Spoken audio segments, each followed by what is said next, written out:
Hi there, I'm Jody, and I am a veteran principal who has mastered the use of AI in my work and also in my coaching that I do with campus principals. And so today I'm going to do a quick little demonstration about how you can use Chat GPT or any other large language model like Google Gemini or Microsoft Copilot if you want to.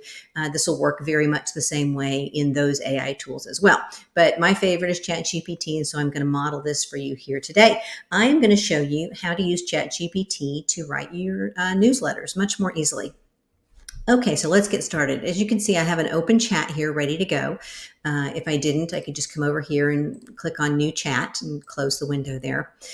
So what I'm going to do is I'm going to show you, first of all, I'm going to put in the prompt that I included in the email for you to practice with. I'm going to include that prompt here first. So I'm going to go over here. I'm going to grab this prompt for writing newsletters. I'm going to copy and paste it right here.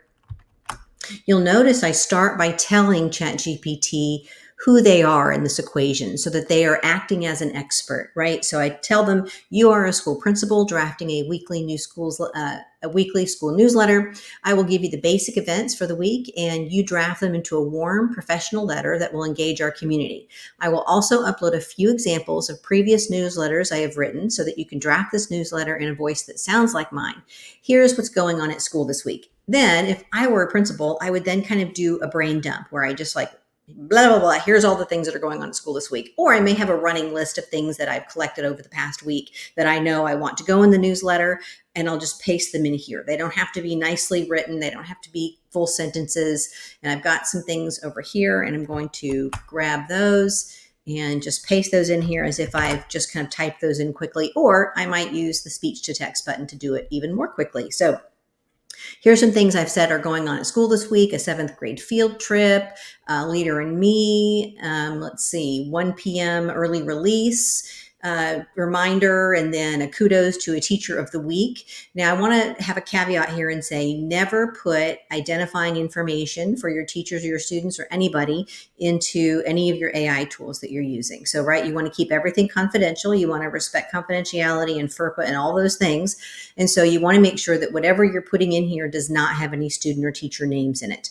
And so you can see that kudos to our teacher of the week, Ms. Blank. So that way, when it writes my newsletter and I copy it into whatever newsletter format I'm going to use, I can add the teacher's name at that time, but not put it actually into my AI chat here.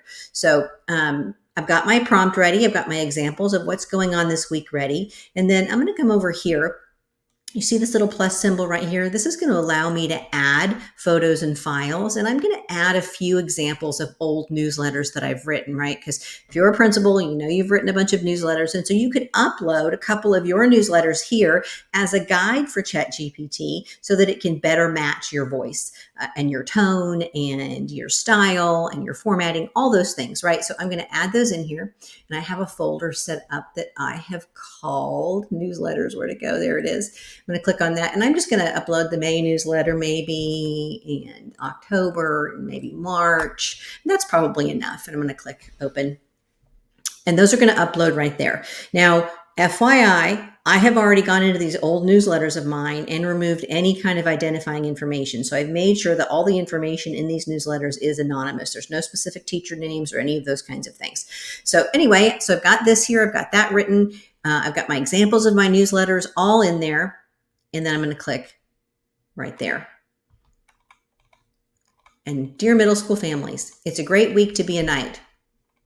It says that because that was obviously our mascot, where the middle school I was principal.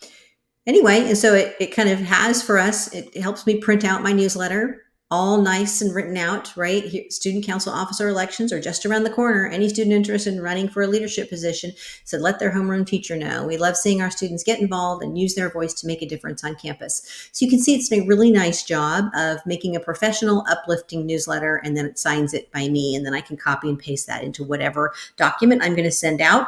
Of course, I'm going to refine it. I'm going to make sure that it aligns with my expertise. I'm going to make sure that the output is accurate before I put it out in the world, because I'm the human in the equation and I'm responsible for what I put out in the world. And so even though I've used Chat GPT to help me write this much more quickly than I would normally spend writing my newsletter, I know that I need to review what is in there before I send it out to my community and make sure that it's all correct, appropriate, and aligned with all the things that I want it to be aligned to.